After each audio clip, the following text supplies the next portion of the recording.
Good afternoon, everybody, and a very warm welcome to this LinkedIn Live. My name's Simon Mason, and I'm Head of Wine Sustainability at the Wine Society. Hi, I'm Dom de Ville, and I'm Director of Sustainability and Social Impact at the Wine Society. Firstly, a bit of housekeeping. If there are any problems with the sound, please do drop a note in the box below, and one of the team will pick up on that and make adjustments accordingly. Now, hopefully, some of you will have spotted Dom's article in our Spring 1874 magazine, or alternatively, would already delved into our carbon report on our website. Today's live is an opportunity for us to ask Dom some more questions about the report itself and what members can expect as a result. If you've got any questions that arise during the course of today's live, please do drop them in the box. This could be about the report itself, or indeed any of our wider sustainability activity that we've promoted over the last few months. So Dom, in our Spring 1874, you summarised some of our key findings, and the full report, as I say, is available online and I believe just below us at the moment. Yeah. What's in the report and why have we published it? Okay, so it's a bit of a magnum opus, I think. So it's a long report, so if anybody reads the whole thing, I'll be very impressed. But basically, it summarises our carbon footprint, so how much greenhouse gases we're emitting across our full business and supply chain. So that's scope 1, scope 2, and scope 3, kind of in technical language. It then breaks down our emissions into, how much from wine production, how much from packaging, how much from transportation, etc. We then set out our carbon reduction targets. So how are we going to, how much kind of carbon do we expect to reduce by over the next 17, 18 years? And then what's our plan? Like, how are we going to go about doing it? What are the kind of key actions we're going to take to do it? So it kind of sets out all of that. And the reason we decided to publish it is partly because it's part of our kind of our approach really to sharing what we're doing. We want to kind of contribute to learning, information, knowledge about how to tackle climate change. We don't see climate change as a commercial battleground. We see it more of a shared responsibility. So we want to share the work that we have done so others can kind of learn from it, use it, disagree with it, but hopefully it kind of creates a bit of a debate. So that's the first reason why we decided to publish it. The second reason is so that our members have confidence in what we're doing and they can kind of see the exact actions that we're taking.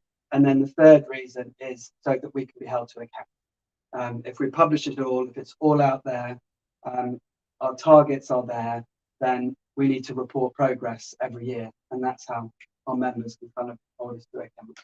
Great, thank you for that. That's a good set of the thing. I was quite interested to see towards the start, there's quite a nice table that shows the carbon impact of wine production compared to other food and drink and other industries. Yeah. It looks like wine's quite near the bottom compared to, for example, beef farming. Yeah, exactly. So what's the urgency? Yeah. Well, it's not. So wine's not the worst emitter. So if you compare it to things like the energy sector or the aviation sector, I mean, wine is part of the agricultural sector. So, and the agricultural sector as a whole is about 18% of global carbon emissions. But wine as a product itself is probably similar to peas or what was the other one in there? Somewhere around peas or bananas, I think. So it's not as bad as beef, which is somewhere around 60 kilograms of carbon per kilogram of beef. Wine is about a kilogram of carbon per kilogram of wine, roughly speaking. So it's not the worst emitter. But at the same time, it is part of the agricultural sector. We are producing emissions from the production of wine. Everybody needs to work on carbon reductions, whatever sector that you're in. And for us, our growers are on the front line of the effects of climate change. They see it every day in frosts in the summer, extreme droughts, extreme flooding after that. And so we need to do what we can to help them. And I think that it's something that everybody's got to be working on. Okay. So I suppose the $1 million question is what is our carbon footprint? Yeah. And where does it come from? So our carbon footprint is 16,488 tons. So that's all the greenhouse gases that we emit throughout our business and our supply chain. And that's all kind of captured into that overarching carbon footprint, although it makes up about seven or eight greenhouse gases. We also, and that's for the year 2021-22, financial year 2021-22. We also produced in that year 1,874 tons of carbon building our warehouse 5, which many members have seen. We haven't counted that in our total footprint because it was a one-off, and so we can't reduce against it. So we're only going to take the lower figure and then reduce against that. So to put it into kind of everyday life, that 16,400 tons is something like driving an average car 150 million miles, give or take. It's give or take powering the average UK home, about 6,300 average UK home. Again, it's not an exact comparison, but just kind of to bring it to life. And then per bottle, that works out at about 1.3 kilograms of carbon per full glass bottle of wine. If that makes sense. Which actually, interestingly, is about the same weight as the bottle itself. So if you were to hold a bottle of wine a full bottle of wine in your hands, it's about the same weight of carbon that is emitted from sort of making and transporting that wine. And where are the kind of the hotspots? Where are the kind of the big areas that that's coming from? Yeah, so that breaks down at 31% of that is from the glass, and that's from the manufacture and the disposal of the glass. Then 17% is from the wine production. So that will be from growing the grapes and making the wine. Then 15% is for shipping. So that's transporting that wine from wherever it is made around the world to our site in Stevenage, in the UK. Then 11% is from other packaging, so other than glass. So that will be from cardboard boxes, it will be from corks, labels, things like that. 9% comes from just the goods and services that the Wine Society buy to run the business. So that will be anything from your professional services like legal fees, accounting fees, to catering services for our events, to laundry, gardening services, things like that. 6% comes from powering and running our site in Stevenage. So that's the electricity we use, putting fuel in our vans for delivery. And then 6% comes from delivering the wines from Stevenage to members' door. And then the last 5% comes from the publications that we physically send out to members. So 1874 magazine, for example, which you just said. Okay. So some of those presumably are going to be a lot easier to go after than others. And as you mentioned, we've set ourselves some goals in this report. Yeah. Could you just run through what the kind of the key goals are? And also to give some context, it'd be quite interesting to understand how ambitious they are in the grand scheme of things. Yeah, sure. So we've set out 4 goals. So first goal, and this is towards our ultimate goal of being net zero by 2040. So first goal is that next year we're saying we want to be the equivalent of carbon neutral, which means that we will invest in nature-based carbon removal project that will balance out our scope 1 and our scope 2 emissions. So that's been the equivalent of carbon neutral. Second goal is by 2028, we will have reduced our scope 1 and scope 2 emissions. So that's the things that we control, like our vans, our electricity, our air conditioning units. So emissions from that will be down to 0 by 2028. Then we're going to halve our scope 3 emissions by 2032, and that's the really difficult one. And that's one where we know how to do some of it, we don't know how to do all of it.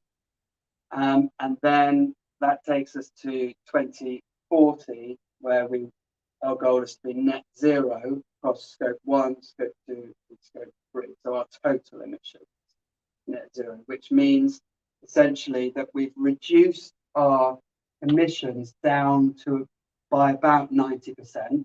So we're still emitting some emissions throughout our supply chain. They're going to be unavoidable emissions from ships, for example, or other kind of logistics, or packaging, things like that. But then that remaining 10% gets offset by removing that carbon into vineyards in our supply chain. So the two balance out, and that's net zero. Okay. That makes sense. Just about a thing. It's quite complicated, isn't it? It is, yeah. Just going back to the start of what you were talking about, you mentioned equivalent to carbon neutral. Yeah. So is that something that is recognised? How are we kind of quantifying that? So it's not really recognised. So a lot of businesses will be carbon neutral. Will say they're officially carbon neutral. So what they've done is they've taken their scope 1 and scope 2 emissions, and they have paid into an offsetting scheme. So that might be providing paying into funds to pay for renewable power plants in India, for example. So they've paid into that scheme to offset their scope 1 and scope 2 emissions. What we're saying is that we don't want to do that. Actually, we want to invest that money in our own supply chain, in nature-based carbon removal projects in our own supply chain. So what do I mean by that? So it might be us investing in tree planting in our suppliers' vineyards, or wetlands, or conservation and restoration projects, or helping our suppliers farm more regeneratively. So they're using less chemicals, less water, they're drawing more carbon into the soil. We don't yet know what those projects are going to be. We're working on them at the moment. And then we will launch it next year, and we'll invest that money into our supply chain. The same amount that we would have spent if we were paying into an offsetting scheme. So we're going to be the equivalent of carbon neutral. There's no official certification for it. So we'll just have to get a third party to verify that we've spent those required funds on this. And presumably we'll be communicating that with our members and letting them know what we're doing, why. Exactly. So over the next sort of 4 or 5 months, we'll have figured out what's the best impact that we can make. Is it tree planting? Is it cork forest? Is it something else? We're working that out at the moment. Once we work that out, we're going to let members know what it is that we're going to do and make much, and show much more detail about it. You mentioned in the summary that we're going to be reducing emissions from our own operations down to 0 by 2028. Yeah. Could you just kind of expand on a couple of bits? Members might be interested to know, for example, whether that's the impact on the Friendly Society bands. Yeah, exactly. So our scope 1 and 2 emissions, it's sorry to keep using the word scope 1, scope 2, scope 3, but that's just language that everyone uses. But basically, our scope 1 and scope 2 emissions are from emissions from our 35 vans that we own. So that's the diesel that we put into those vans. From the electricity that we buy from the grid, And for our other emissions from things like the gas boilers that we have to heat our offices in Stevenage, plus emissions from air conditioning units that we use to warm and cool our cellars to keep wines at the right temperature. So what we're going to do is basically remove fossil fuels from all of that. So that means moving to electric vans. It means buying renewable energy only. And actually, we're going to invest a lot of money into producing our own power. So we're putting a lot more solar panels on the roof. And our goal is actually to try and generate up to about 70 or 80% of our own electricity needs by 2028. So we're only buying 20 or 30% of the energy we need from the grid. But whatever we do buy from the grid will come from renewable sources. We need to get rid of gas boilers, change them to electric, and we need to upgrade our air conditioning units so they're not leaking greenhouse gases. So the modern ones leak much less harmful greenhouse gases. There'll always be some leakage, but we're going to reduce that. So if we do all of that by 2028, that means we've reduced our scope 1 and scope 2 emissions to 0 or as close to 0 as anyone can get. Really. So that's the elements which are sort of directly in our control. Yeah. Then we've got the scope 3 elements, which are the kind of the larger piece, I suppose. And we've actually had a question come in which on that, which actually fits quite nicely what I can ask you about. So we're committing to reducing emissions in our supply chain by 50% by 2032. And we've had a question asking whether moving back to importing in bulk bottling in the UK would be a viable option. Would that make carbon, or should we just be drinking more French wine? I guess closer wines closer to us as it travels fewer miles in Australia. Yeah. Okay. I might answer that one second. Sure. So I'll just how are we going to do the 50% reduction by 2032? The honest answer is we don't have all the answers. Okay, so we know how we think we can get to about 34% reduction. That remaining 16% will need to be worked out over the next decade.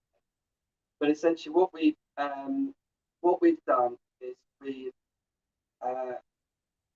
we've got sort of 5 action plans. So one on packaging, one on wine production, one on marketing materials, one on third-party logistics, and one on our kind of own direct operation. So we've got plans of how we're going to reduce emissions in each of those focus areas. And we've got shorter term, longer term goals there, and we've split it out into things that we have got much more influence over, so things like packaging, and things that we've got reasonable influence over, like wine production and farming practices, and then actions around areas where we have much lower influence. So, for example, for pushing our legal advisors to reduce their carbon emissions. You know, that's an area where we've got pretty low influence.